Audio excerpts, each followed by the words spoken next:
হাফেজ মৌলভী মোহাম্মদ মুস্তাফিজুর রহমান। আসসালামু আলাইকুম ওয়া রাহমাতুল্লাহি ওয়া বারাকাতুহু। নাহমাদুহু ওয়া নুসাল্লি আলা রাসূলিহিল কারীম। আম্মা বা'দ ফাআউযু বিল্লাহি মিনাশ শাইতানির রাজীম। বিসমিল্লাহির রাহমানির রাহিম। الذي خلق الموت والحياة ليبلوكم أيكم أحسن عملا وهو العزيز الغفور. وقال رسول الله صلى الله عليه وسلم أكثروا ذكر هادم اللذات الموت. সমস্ত প্রশংসা সেই মহান রব্বুল আলামিনের দরবারে, যিনি আপনাকে আমাকে এরকম একটা মজমায় বসার মতো তৌফিক দান করেছেন। এই জন্য সবাই দিল থেকে শুকরিয়া আদায় করি, বলি আলহামদুলিল্লাহ।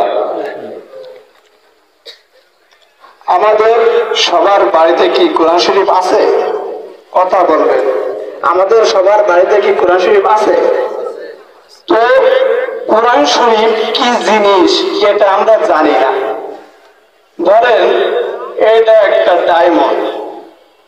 তো এই ডায়মন্ড যে ব্যক্তি চেনে না, যারা চেনে না, সে ব্যক্তি যদি ডায়মন্ড বা এই হীরকখণ্ডটা পায়, তাহলে তার কাছে কিন্তু এটা মূল্যহীন।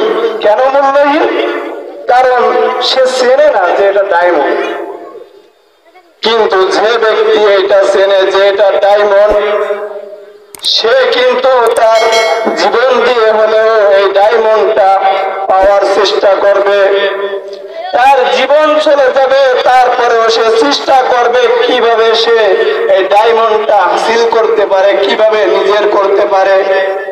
কিন্তু মহান রব্বুল আলামিন আমাদেরকে আমাদের ঘরের ভিতরে এই ডায়মন্ড, এই হীরক, এই স্বর্ণ, এই রূপা সব থেকে, এইগুলোর সব থেকে দামি মূল্যবান জিনিস দিয়েছেন আমাদের ঘরে মহান রব্বুল আলামিন। সেই জিনিসটার নাম কি? সেই জিনিসটার নাম কি? কুরআনুল কারীম। সেই জিনিসটার নাম কি? আল কুরআনুল কারীম। এই জিনিসটার যে দাম, যে বোঝে তার কাছে এটা অনেক মূল্য, আর যে বোঝে না তার কাছে কোনো মূল্য নেই। যেমন আমি যদি প্রশ্ন করি যে কুরআন শরীফ তো নেই কার ঘরে ঘরে, হাত কিন্তু কম উঠবে। কিন্তু আমি যদি বলি যে কুরআন শরীফ আছে কয়জনের ঘরে, হাত কিন্তু বেশি উঠবে। বেশি উঠবে কিনা?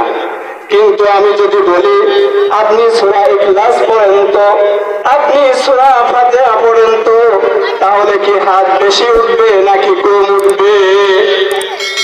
সেই সময় কিন্তু হাত কম উঠবে। এই জন্য আমি যে আয়াতে কারিমা আমাদের সম্মুখে তেলাওয়াত করেছি, এই আয়াতের ভিতরে মহান রব্বুল আলামিন কি বলতেছেন? আল্লাযী খালাকাল মাউতা ওয়াল হায়াতা লিয়াবলুয়াকুম আইয়ুকুম আহসানু আমালা।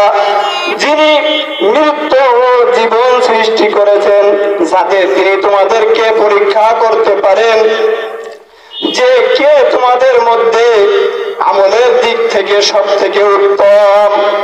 আমাদের কি আল্লাহ তাআলা খালি খালি এই দুনিয়ায় পাঠিয়েছে? না, খালি খালি কিন্তু পাঠাই নাই। আমাদেরকে ভালো মন্দ পরীক্ষা করার জন্য পাঠিয়েছে। দুনিয়ার বুকে যেমনই ভাবে আপনি পরীক্ষা দেন, সেই পরীক্ষায় ফেল করলে কিন্তু পরবর্তীতে আবার পরীক্ষা দেওয়ার সুযোগ আছে। কিন্তু মহান রব্বুল আলামিন যে এই দুনিয়ার বুকে একটা হল করে দিয়েছে, এই হলে যদি আপনি আমি একবার ফেল খেয়ে যাই, তাহলে কিন্তু আমাদের আর রক্ষা নেই। রক্ষা আছে না, কারণ আপনার আমার মৃত্যুবরণ করা লাগবেই, মৃত্যুবরণ করা লাগবেই। এই জন্য মৃত্যুবরণ করার আগেই কোরআনকে আমাদের বন্ধু বানাতে হবে। কোরআনকে আমাদের কি করতে হবে ভাই? বন্ধু বানাতে হবে। কেন কোরআনকে বন্ধু বানাবেন না? যখন আপনি মারা যাবেন, যখন আপনার আত্মীয় স্বজন ওই অন্ধকার কবরের ভিতরে আপনাকে রেখে আসবে, ছাতায় বিছাই দিবে, কলার পাতা দিয়ে দিবে, মাটি দিয়ে দেবে, ওই অন্ধকার কবরের ভিতরে আপনি অত্যন্ত একা হয়ে যাবেন, অত্যন্ত একা হয়ে যাবেন। ওই রকম একাকিত্ব আপনি কখনোই উপভোগ করেননি। ওই কবরের ভিতরে আপনি একা হয়ে যাবেন। এই জন্য বলি অল্প টাইম, এই জন্য বলি যে ওই কোরআনকে বন্ধু বানান। ওই কোরআনকে যদি বন্ধু বানান, আপনি মারা যাওয়ার সাথে সাথে ওই অন্ধকার কবরের ভিতরে কোরআন আপনাকে আলো দিবে, কোরআন মাথার কাছে চলে আসবে। এখন যদি এই লাইট যদি নিভে যায়, তাহলে কি আপনারা আমার চেহারা দেখতে পাবেন? পাবেন না। এই জন্য কোরআনকে বন্ধু বানান এবং কোরআনের সমস্ত আইন মেনে চলুন। অল্প টাইমের ভিতরে আমি যে কথাগুলো বললাম, এই কথাগুলো পরে আল্লাহ তাআলা আমল করার তৌফিক দান করুক। আমি ছোট মানুষ, যদি কোনো ভুল হয়ে থাকে তাহলে আপনাদের সন্তানদের মতো আমাকে ক্ষমা করবেন এবং আমি এই মাদ্রাসায় পড়াশোনা করতেছি, আমার জন্য দোয়া করবেন যাতে আমি অনেক বড় আলেম হয়ে আপনার আল্লাহ তাআলার দিয়ে দাওয়াত আরো ভালোভাবে পৌঁছাতে পারি। ওয়াকিল দাওয়াত।